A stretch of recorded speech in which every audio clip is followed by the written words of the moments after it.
Hey everybody, let's make sure the angle's okay here. Hey Thomas, hey Neil.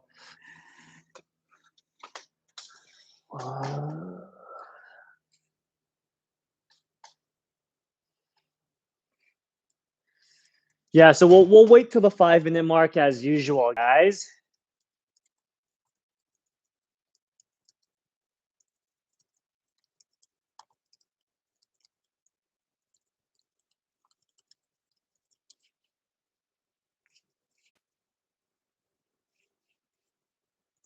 Yeah, let me get set up. We'll work from the top down as usual.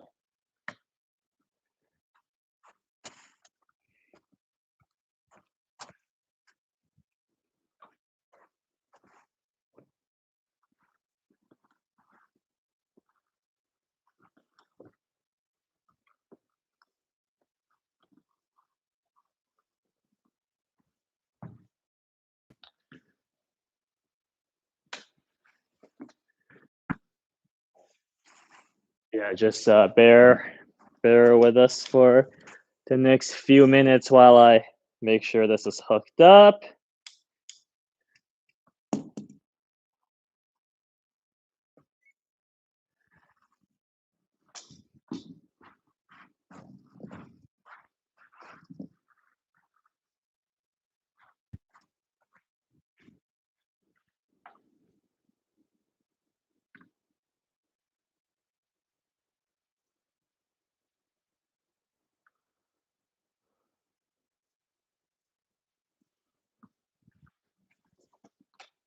Hey Mike, I haven't looked at the scores yet, Neil. I'll take a look as well. That's interesting.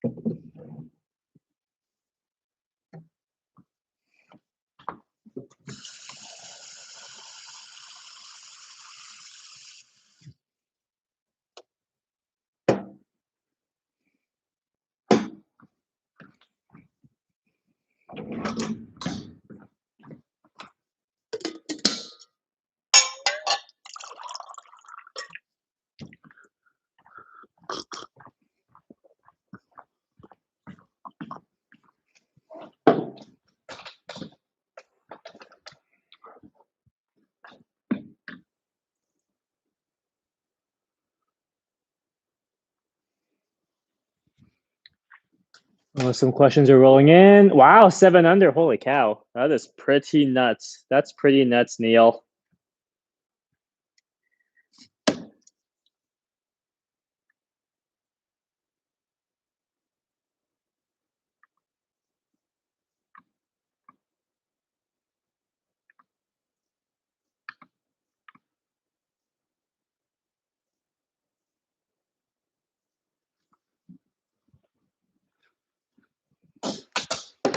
All right. Yeah, we'll give it a couple more minutes, guys. Hey, Eric. Yeah, we'll answer that question when we start in a couple minutes. Wow, Fleetwood had a hole in one as well. That is pretty nuts.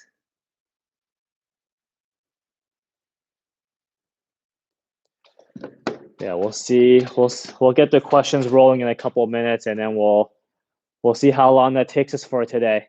We shall see. Let me see if let me just check something here. Maybe I'll put up an Instagram post on Instagram to see if more people will roll in. If not, we'll start in 2 minutes.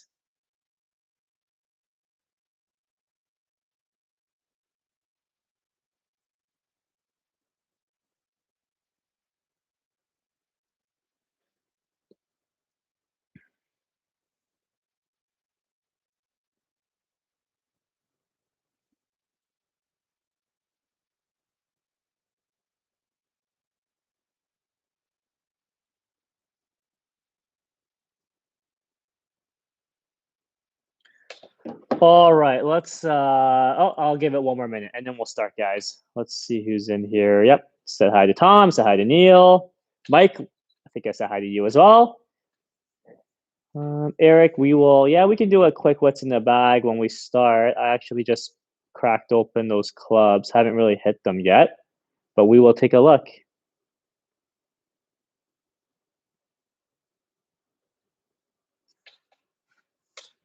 All right, let's see what's up here. We'll start since it's at the 5-minute mark. We'll see how long this takes us today. I generally budget this for an hour, for like 50 minutes or so. So let's begin. Eric, any chance you could do a quick what's in the bag? Yeah, so I'm actually gonna make a video. I'm gonna make an actual what's in the bag video, but just to give you an idea what I use, what irons I have. It's actually pretty cool, I think. Pretty fun. So I have 4 different iron heads in my set. Yeah, I have 4 different iron heads in my set. So I go MP20s in the pitch and wedge 9-iron, 8-iron, and then I go 921 tours in the 7 and 6-iron, and then I also go 921 forged in the 5-iron, and then I go 921 hot metal pro in the 4-iron, all with project decks, 6.5s, and mid-size grips, 3 degrees flat. So pretty fun set I made up for this year, just to try things out, try to line out even more. But yeah, just have more fun with the set makeup and the set composition. So looking forward to trying that out. Probably will play golf late next week. My golf club opens on next Thursday, and luckily they're open next week. So I will try to go play golf next week, maybe next Friday, and we'll see how that goes. If the weather keeps on cooperating, the weather is actually very nice right now. All right, bro, let's see. Let's see what we got after Eric. Neil 900 after 2 bogeys. Wow, that's pretty sick. Let me just check the leaderboard quickly here. Bear with me. Let's see.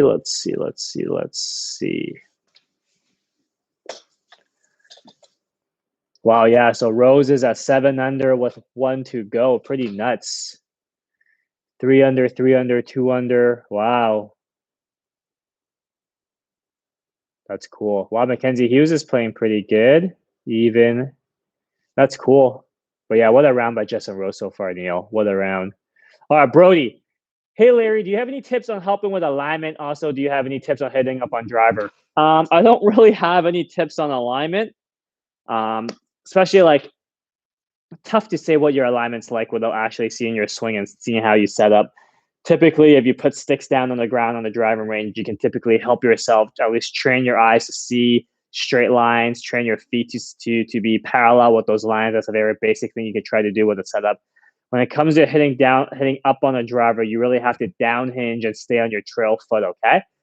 Most people who hit down on the driver, they're going into the lead foot too much too early. They hold on to their wrist angles. So I suggest you down hinge and release your wrist angles early in the downswing while you stay on your trail foot. That should help you hit more up on it, or at the very least, hit less down on it, Brody. Onion 03. I don't have a giant Totoro. I have a giant Snorlax, actually. Snorlax is a giant Pokemon, so you can see that's the giant Snorlax. It's pretty big. I can actually sleep on it pretty comfortably. But yeah, I got a giant Snorlax. I don't have a giant Totoro. I've contemplated buying a giant Totoro, actually, but made a wise, fiscally responsible decision not to buy a giant Totoro. I actually wonder how much they are right now. Giant Totoro. There were like giant Totoro beds, which I kind of really wanted, but there isn't really any room in my house to put that, especially with the giant Snorlax. But we'll see. I mean, I'm still thinking, but now that you mentioned about a giant Totoro, I actually would like to get a giant Totoro now that you mention it. This is pretty cute, actually. You got me thinking, dude. You got me thinking. I'm gonna take a look. I'm gonna take a look later. All right, Joan Kits. Hey Larry, my big miss with the driver is a hook or overdraw due to square club face and 69 degrees into out. Have you seen some success standing slightly open? What is your opinion about power fade? I mean, as a short term fix, as an easy fix, I have no issues with you trying to stand from a slightly open stance and trying to hit pushes or push fades off the tee. If you struggle with the hook or overdraw, basically you could potentially stand with your face aiming down the. I mean, assuming you're a right-handed golfer, I would aim the face at the right edge of the fairway, maybe even the right rough. Stance, set up your feet even left of that, and then just swing normally, hit pushes or push fades, and play like that. There's definitely no issues with doing that if you're too far inside out right now and you need an easy fix to try to help you not hook the ball. Yeah, I got a combo set, Tom. It's pretty interesting. And I actually have the T20 50 and 54 degree wedge, and I have the ES 21 58 degree wedge. So I actually have many different heads in the set right now. So looking forward to that. Neil, having trouble with my swing work, keeping club head outside the hands on takeaway. I feel like it's putting you on the toes and affecting everything. You are super upright. You can't seem to get the backswing as steep as me or others in the backswing. When I do, I feel like in order to flatten after, there's much more movement and the arms take over. So honestly, like because of how you used to make the swing, Neil, it's going to feel very, very different. You're going to have to just force it for now. But really, like you trying to keep the club head outside your hands should not take you to your toes, right? We always say when we set up, I want the weight somewhere on the heel side of your feet. When you set up, the club head is already outside the hands. This is inside the hands. This is outside the hands, right? You can keep it outside the hands without leaning to your toes. If you're going to your toes in an effort to keep it outside your hands, you're not doing the right thing, Neil. So we've talked about not rotating your forearms, right? If you rotate your forearms too much in the backswing, the club head goes inside and the shaft gets flat. If all you do is stay on your heels, you turn into your inside right heel as you keep the club head outside the hands and go slowly. You can see how I'm not rotating my forearms. I go very slow. Shaft works up steeper and outside my hands. And then you can try to loop the hell back in the downswing. You just got to go very, very slowly, Neil. And if I remember correctly, I also mentioned I think you're a little bit too narrow. You're folding your arm up a little bit too much, and you're also hinging your wrist at the top of the backswing too much. You just got to go slow, right? So one more time here, really slowly, and video yourself doing this, Neil. No forearm rotations. You can keep the club outside the hands as you turn your right hip back into. So you load the inside right heel very slowly here. Very slowly, club goes out and up, and then we loop things back, making sure we have good width in the end of the backswing. We maintain that width into the downswing. That's what you probably need to do more of, Neil. So keep working at it. It's obviously a hard change based on what you're coming from, but you can definitely do it. Just making sure you exaggerate, you go a little slower, and see what happens. And video yourself, obviously, as we always say. All right, Addy Erickson. I started about a year ago, and I feel like I have a lot of work. I have a lot to work on in my swing. Do you think it's possible to rebuild a good swing from start, or to have to do one fix at a time and work in iterations? So that's not. So in my opinion, that's not really the way to think about it, right? You've been playing golf for 1 year. It's a very short period of time. You trying to rebuild a good swing? Do you think it's you trying to rebuild it from the start, or trying to do one fix at a time and work in iterations? It's pretty much the same thing, right? Like one route is not going to be faster than the other route. You're going to have to change something. And even if you try to rebuild the swing from the ground up, you're going to be working on one fix at a time anyways. You're going to be working on one step at a time anyways. Just because you're trying to rebuild from scratch, you're not going to be working on the entire picture all at once, Addy. So whether you want to blow it up and start all over, or whether you want to work on one piece at a time, regardless, you're going to be working on one piece at a time, blowing it up or not. So don't I just think how you're thinking about it may be a little bit incorrect in terms of giving yourself the best chance at making a good swing. As long as you work with someone you trust, take good lessons with someone that you trust, that will help definitely speed along the process and make it as smooth as possible, Addy. But the good thing is you've been playing for a year. You don't have that much. You don't have bad. Even if you had bad habits, you probably had bad habits. You don't have it super ingrained yet, so it's pretty easy to fix. So I would suggest work with someone that you trust, and then see what happens from there, Addy. Mark, any tips on trying to play while working on swing changes you can only do in slower motion? Wait until you can do it at a reasonable speed before trying to bring it to the course. So that's a tricky one. I mean, for you, Mark, you can pretty much play year round. I would just, for most players, I would still have them go play at a slower speed, play one less club into the greens if you have to, even if it's two less clubs, and also just making sure you focus on the right thing, right? For you, I've always said, if you can bring your backswing into the course, that would be a huge win, and then we can slowly get the downswing stuff into play. The swing changes we're making with you right now, it's pretty substantial, as we both know. But you're making really, really good progress. You just got to make sure, and it's not just you, Mark. It's like anyone. You don't have to perfect it to bring it to the course, right? You making 10, 20, 30% progress in your swing changes is more likely to help you and to bring you net positive in your experience on the course than you not working on changes at all. So don't feel the need to have to make sure everything's perfect.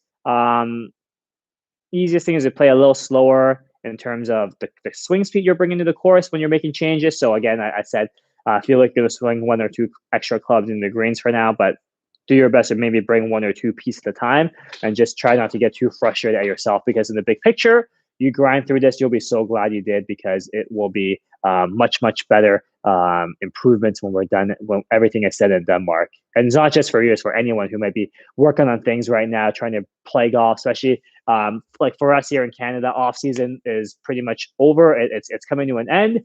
It's mid-April. Golf clubs, golf courses are opening, which very luckily they are. So just gotta pace yourself, really. Mike, what's your recommendation on practice routine? How much time do you spend working on mechanics versus driver chip, header chipping, assuming this changes depends on where we are with the season? So it really depends on how the person is, right? Like if the person of the golfer that I am working with has a very poor swing, let's say, they're gonna net the most gains from improving their swing. They're gonna get them a lot more enjoyment, hitting the ball further, hitting the ball straighter with more predictability, and then we can eventually work on putting and chipping. That being said, though, if they feel like they're hitting, they're driving, they're ball striking, they're hitting greens, they feel like they're in a much happier spot ball striking wise, then sure, you can start bringing some time into putting and chipping. But I'm always a believer that it doesn't matter if you one putt or two putt, or you like get up and down from anywhere you want. If it takes you 5, 6, 7, 8, 9 strokes to get on the green, it really doesn't. It's not going to be really fun, even if you putt and chip very well. So I still prioritize a lot on the mechanics to make sure that you can drive the ball well and hit greens, or get it close to the greens, and then after that, put it towards putting and chipping. Eric, do you think it is important to stay connected in golf swing, mainly connection under left armpit? I am taller and feel arms and body are not always synchronized.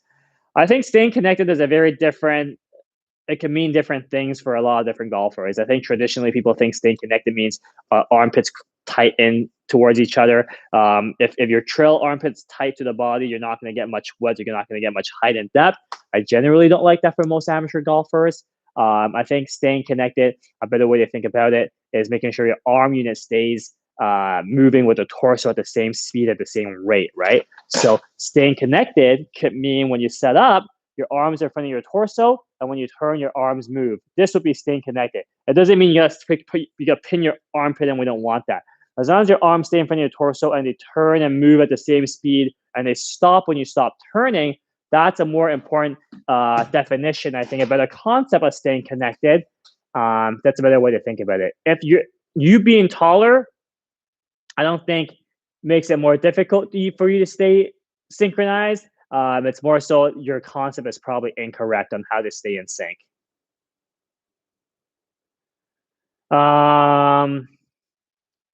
Andy, hey Larry, when's the next casual practice video coming out? Last one was 2 years ago. Lol, watching you swing at speed looks so different. Cheers. Yeah, so it's definitely probably not anytime soon. I've put a big priority in trying to grow my business as best to my ability as I can, and I think that practicing kind of takes time away from that because I want to, like, if I'm going to practice, I actually want to practice and towards something, towards playing better. Right now, my priority is making my business the best as it can be, make Larry Cheung Golf the business and the brand grow it as fast and as big as I can be. And when I get to a spot that I like, then I can actually start devoting a lot more time into practicing because I'm going to have more flexibility in my timing to practice and play. So the casual videos may come in the next year or two, maybe 2 years later. Things are going really, really well right now. Very fortunately, things are growing really well. So if things that I have in the works pan out the way I have envisioned and have planned, then in the next year or two, you're going to see more practice videos because that would mean I would be actually trying to play again, like play and try to score well versus right now it's a lot of like experimenting and trying things out just for learning, just more for the learning process and for my coaching. So casual practices don't really won't really be coming out anytime soon for until at the very least a year later. Andy. Johnny, what tips do you have for minimizing silly mistakes? I play off three, but all the shots I lose are not anything consistent. They're just silly mistakes. It's something that I can't really help you with, Johnny, because I don't know. I've never seen you play. I don't know how you think. I don't know how you are personality wise. You being a 3 handicap doesn't mean you're exempt from making mistakes. Everyone makes mistakes. Plus 3 handicappers can make mistakes. You playing off of 3 means you're definitely a really good golfer, but it doesn't mean you're not going to make mistakes. So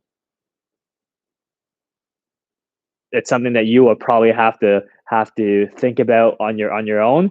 Think about it or talk about it with somebody more in depth to try to help you find answers. But unfortunately, it's not going to be something I can help you with in this platform here. Very generally speaking, I can say maybe you should smarten up a bit, spend a little bit more time before you hit your shot.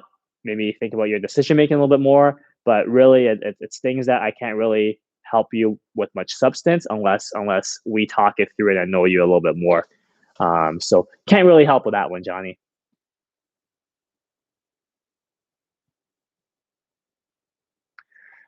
Neil, I feel like the quarter swing is super improved. Just feel disconnected when I go past shaft parallel. Yeah, just slow. Like you saw how slow I went at that demo I gave you earlier in this Q&A. So just go slow and film yourself, Neil. You know the right stuff. Like the videos are there. I think the feels and the suggestions are all in the videos there. It's people have been doing well with them. It really is just exaggerating. You film yourself. If it doesn't look right, you just got to exaggerate more, right? You want width, and to get width, you need to straighten your right arm. You need less hinge. So you try doing that. You film yourself. If you see that you're still a little narrow, it means you just got to exaggerate that piece more. And then same things with when you go into the downswing with the looping stuff, with the shallowing. You film yourself. If you're not shallowing enough, you just got to do the shallowing pieces more, right? Things like that, Neil. Video is very, very key.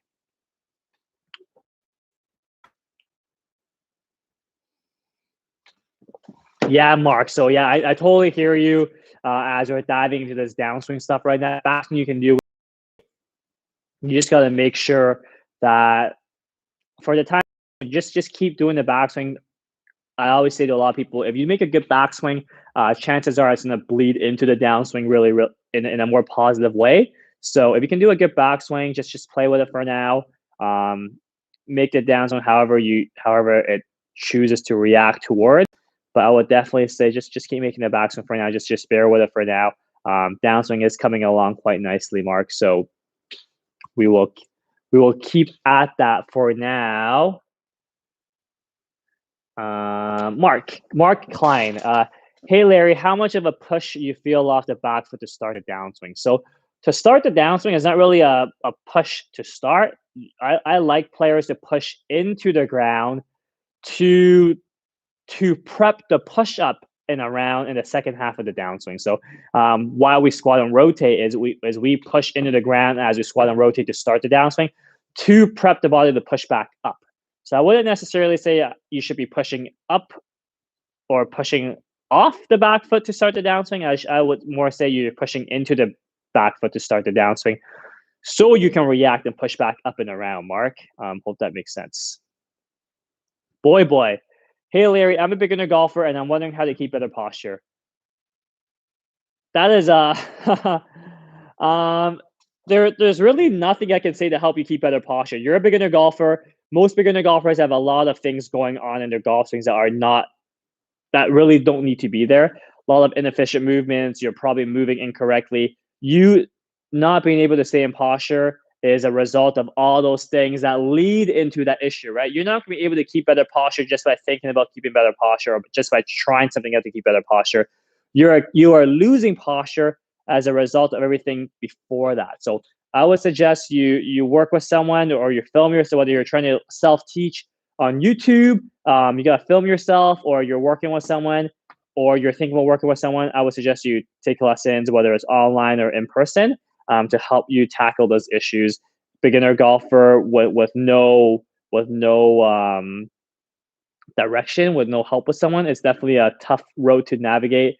It's not impossible, but just not a tough. It is a tough road to navigate by yourself. And based on the questions that you're asking, how to keep better posture, it's not an important thing for you to think about right now. There's a lot more important things that you should be thinking about, that you should be trying to improve on before you even thinking about trying to keep better posture during your swing, boy. So hope that answers that question.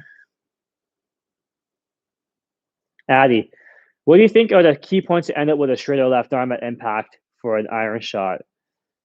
You need better sequencing. I mean, most people who, assuming you're a right-handed golfer, having a straight left arm at impact for an iron shot, if your arm is folded up at impact, chances are you're doing something incorrect leading into impact. So it really depends. For the most part, if you have good width, and if you have good width in the backswing and you maintain that width into the transition and the downswing, chances are you're gonna it's half the battle to keep that left arm straighter. If you can keep your arms more back in the downswing, feeling like I always talk about the loop, keeping things back in the downswing. So maybe I'll actually demonstrate this. If you can keep things back in the downswing,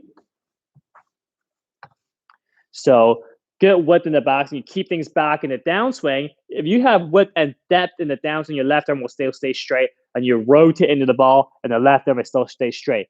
People whose left arm starts folding up, they're typically very narrow in the backswing. They pull down and out, so there's no depth. And then if they pull down and out, they're probably going to chunk it, and they start pulling upwards to not chunk it, which is why that lead arm will fold up.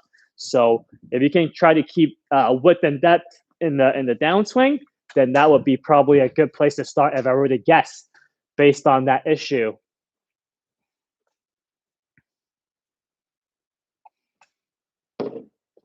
Mark, yeah, I've actually shot some good scores recently, even with just the backswing in place. That's awesome, Mark. And you're not alone. Like a lot of the people I work with online, I'll tell them initially when they're playing golf, oh, just bring the backswing, just bring the backswing outside first, right? They get more comfortable with it, and then eventually, if their backswing's more comfortable, then they bring more of the downswing stuff. Maybe a month later, 2 months later, whatever it may be. And like I always say to you, and like I say to you, and on YouTube and on all online lessons or in-person lessons, is if you make a good backswing, chances are it's going to react in a positive way in the downswing, right? It's going to react differently. Initially, it may not be very good just because your downswing was a result of your old backswing, and now that you have a new backswing, things are incompatible, things are breaking down a bit. But over time, as you keep repping it, the downswing will react in a much more positive way. So really happy to hear that, Mark. It's definitely a good place to be for you. Let's see. No, we may end early today if there's not much questions. I gotta eat dinner anyways before my next lesson, so we'll see. Jack, hinging and wider swing. Why am I struggling? But with narrow and higher swing easier? Since watching you have changed a wider swing, game changing. Should I be worrying about hinge so much? It's honest again. It's like a question like this is very tough to say, Jack. Right? Like easier doesn't mean it's right. And while you're struggling with a hit with a, I mean, I'm assuming you mean no hinge and wider swing because if you hinge, you're gonna get narrower. Um, but like you're saying, you're changing to a wider swing and it's game changing, but you're struggling. So you have to reword your question, Josh. Like I'm not really exactly sure what you're trying to ask actually. Now that I'm reading your question more, Jack. So maybe you should retype that question for me, and then I'll get to it as I see it. Levy, what is the best way to increase club swing speed, say from 80 miles an hour, 7 to 90 miles an hour? You need to if you want to go from 80 miles an hour, 7 to 90 miles an hour, you have to you have to improve your sequence. You have to improve your technique, right? That's the first thing I would look at first. So aside from that, I could say very generic workout. If you don't want to change your technique, you can work on and get stronger. You can just try to swing faster. You can definitely increase the club speed just by swinging out of your shoes, but the ball might not go where you want it to go. So that is also an issue. So I think the best way is to improve your swing. That's just my personal opinion. Whether you want to put the work into it or not is totally up to you. Rob, I'm working on the down hinge. During the down hinge, do you have the left wrist facing the ground for a right-handed golfer? That depends. That depends on how strong your grip is. That depends on how shallow the club is. That depends on a lot of things. It depends on how well you rotate into the ball. So there's not something I can really answer based on this. Some of my clients have the left wrist facing the ground more than other clients. It really just depends on the total picture. Eric, what are your influences while becoming a golf instructor? What other instructors influence your thinking? I mean, I've taken lessons from a lot of people. I personally would think that the best help I've gotten that has helped me grow my business faster than what I think most average traditional golf pros and the golf coaches in the industry have done is I spend a lot of time with my S&C coach and my strength and conditioning coach. I have a lot of time and experience with my athletic therapist, and these guys work with the best athletes in other sports, whether it's from a rehab standpoint, a movement standpoint in the gym, a injury prevention standpoint, a performance standpoint. My experiences with my athletic therapist, Jason, and my strength and conditioning coach, Ian, they have been instrumental in helping me grow my business as fast as it can be. That being said, I've taken lessons from people like Nick Starchuk, from Scott Kelks, from Dana Dahlquist, Austin Na. I really like Chris Mason. I spent some time with Chris Mason as well, but I wouldn't say that any specific influences made me become who I am or how I teach. It's a lot of learning as much as you can, and then trying it out on yourself and having your own beliefs and your own convictions, and then going from there. That I think has helped me become who I am today. And that has helped me grow my business faster than most actually. So really, really thankful for that. How long is the online course available for, Neil? So I think you signed up for the year, so you're gonna have access for the year. I'm still I'm gonna keep uploading more and more videos on it. I'm just catching up with some editing right now with the lockdown now in Ontario. I'm gonna be editing a lot. So it's going to be there. That being said, I'm probably going to change the format of it. It's not going to affect you or anyone else that has signed up already. I'm going to see it through as I have committed to from the start. But I'm probably going to change it up a bit for new clients, just to make the format a little bit, just a little bit more logical, more practical on my end and for other people's end. Levi, no need to apologize, Jack. Just retype your question, and I'll try to answer as best to my abilities as I can. Levi, how long have you been coaching Matt from TXG? Also, what are your rates for online lessons? I think I've been working with Matt. How long has it been? Maybe 3 years. I started working with Matt pretty much when the TXG channel started launching, so maybe 3 years. We're good friends. We play golf quite a bit. We're members of the same club. It's been going really, really well. In terms of my rates for online lessons, I have a couple options. So email me at larry@larrycheunggolf.com, Levi, and I can let you know how things work and the rates associated with that. I do a lot of online lessons, so it's been going really, really well with people around the world. Addy, you're welcome, Addy. When I film myself swinging, it looks like I stop and decelerate a little bit before impact, whipping, or letting the club catch it. Is that a common problem? Again, like it's just the way you swing at it. It's not an issue. It may not be. It may be an issue. It may not be a non-issue, right? It just depends on how you swing in general. I can't say if it's an issue or not unless I see the swing. It's just probably a piece of your swing that makes your swing work, right? So I wouldn't think too much about it unless you're struggling with something. But chances are, even if you are struggling, there's bigger issues to work on than what you're describing to me in your question, Addy. Mark, for wedge system swings, especially waist to waist, do you try to downhinge like full swings, or are you hinging differently due to swing length? For the wedge system, I always feel no hinge. I ask most of my clients to feel no hinge. If they're truly no hinge, and I know they're gonna have wrist hinge, I always say it. No hinge does not literally be no hinge.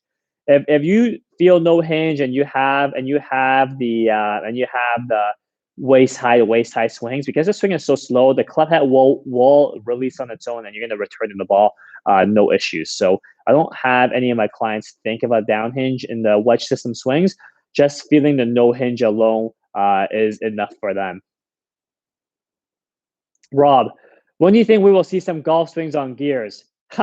Hopefully soon. So unfortunately, with COVID, the gears guy, Michael Neff, can't make it up to Canada until COVID's done. So I can't really get any solid training yet. I'm gonna try to schedule some FaceTime stuff with him, but at the same time, I also have to find a guinea pig to suit up on gears. So it's some logistical things because of COVID that prevents me from learning gears. Gears just got set up maybe 2 weeks ago. Realistically, I'm gonna have. I mean, a big goal of mine is to have gears up and running for next off season, for next winter. That's a big project for me. So as soon as COVID clears up a bit, the case counts go down. I'm gonna get one of my friends to come where I can suit them up, where I can try things out on gears while I direct it, rather than, because it's very tough for me to suit up myself, calibrate myself, and then also run myself through it. So it's going to be some time before I can get the gears videos up and running on YouTube and on my online platform. Oh, you're welcome, Levi. Which PGA Pro do I think has the best swing? I mean, they're all good. I don't really like saying best swings. There's a lot of swings I like. I really like Rory McIlroy swing. I really like Lydia Ko. Those two I really, really like from a swing standpoint. Robert Rock, I really like his swing. So no best, just a lot of people that I actually really like. So lots of good stuff. If you're playing on PGA Tour, you're playing on any major tour, you're swinging pretty well. So can't really say who's best, who's not. So with that, I think my earbuds are also running out of battery. So let's call it a day on this one. Questions I've gotten to as well. I sure will. Mark, I actually spoke to him today. He's doing better. So we'll give him whatever time he needs. But he's a good guy. I may see him next week. So we'll see what happens. But with that, let's call it a day. Let's resume next Thursday at 6 p.m. Eastern time, guys. Thank you everyone for tuning in, asking questions. We will see you guys next week. Everyone stay safe, stay healthy. Weather is warming up, so hopefully this will be the last of it. But yeah, stay safe and healthy, everybody, and we'll see you guys next week at 6 p.m. Eastern time. See you guys.